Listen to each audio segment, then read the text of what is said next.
Was Hamilton signing for Ferrari the biggest mistake of his career? And how accurate was Ecclestone in predicting his downfall? Stick around, because today we're going to take apart one of the most disappointing years in recent F1 history. Lewis Hamilton signing for Ferrari was one of those moments that feels more like the end of a movie than the beginning of a new era. The expectations were unsustainable. He wasn't just expected to win. It was expected to transform Ferrari. Let him rewrite history. That it would bring back the red glory of the times of Schumacher, Lauda, or Ascari. But there was also the human component, the one that fans feel in their stomachs. The romanticism of seeing a legendary driver trying to close his career with a heroic act. It was a story that seemed to be written by screenwriters, until reality disarmed her. And that's where Bernie Ecclestone appears. With his experience, but above all with his surgical coldness, Ecclestone was one of the few who did not get carried away by the emotional narrative. He saw it for what, in his own words, it was at heart, a financial marketing project. Bernie was blunt. He said Hamilton was no longer in it for the glory but for the brand.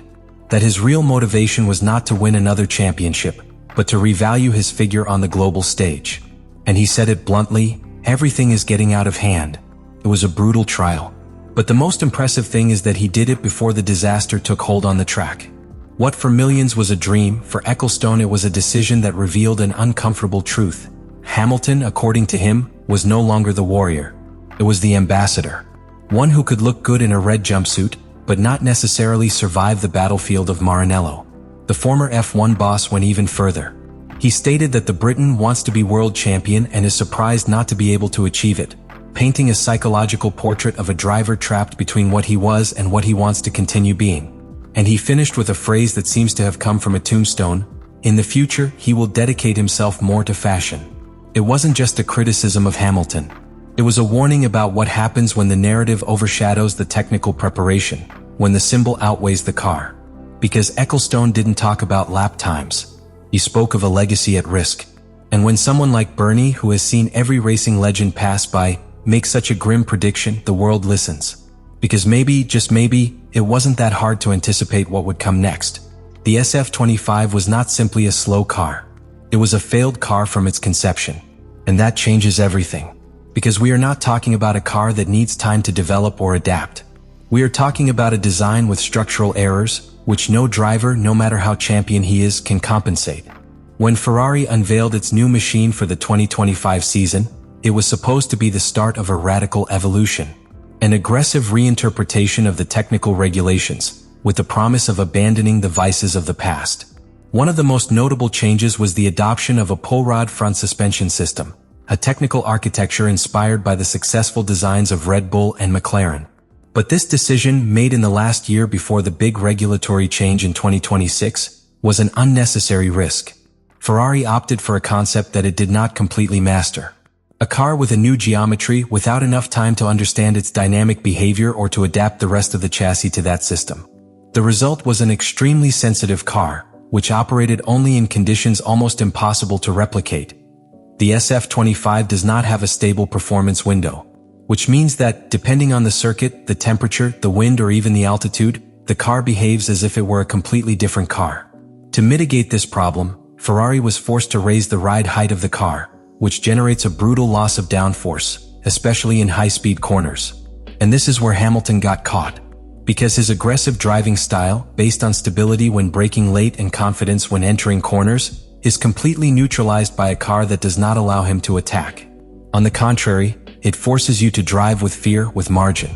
A margin that, for a champion like him, is pure poison. But the ordeal does not end there. One of the most concerning aspects of the SF25 is the braking system. All season, Ferrari has dealt with a severe thermal imbalance between the front and rear brakes. This imbalance generates a critical temperature difference that not only degrades performance, but also compromises the safety of the car. On circuits with high thermal demands such as Singapore or Suzuka, the problem became so chronic that engineers ordered the pilots to resort to the lift and coast technique. This practice, which consists of lifting the foot off the accelerator long before the braking zone, is a resource for survival, not competitiveness. And the most serious thing, it is a silent condemnation to lose race pace lap after lap. The problem is that this defect cannot be corrected without redesigning the car. It was detected too late in the development phase. The SF25 carries with it errors from the SF24, but amplified by a technical change that never worked. This affects Hamilton directly because it doesn't matter how many laps he does, how many settings he tries, or how much he changes his style. The car's limit is too far below yours. It's like asking a concert pianist to play a symphony on an out-of-tune piano. And the most frustrating thing is that, from the outside, it seems that the problem is with the pilot. Because the podiums don't come.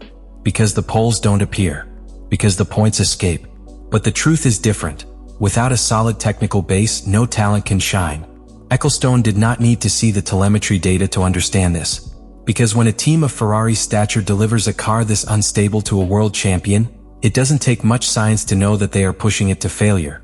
The sporting decline of a champion rarely happens overnight. It is usually a progressive accumulation of defeats, disappointments, and missed opportunities.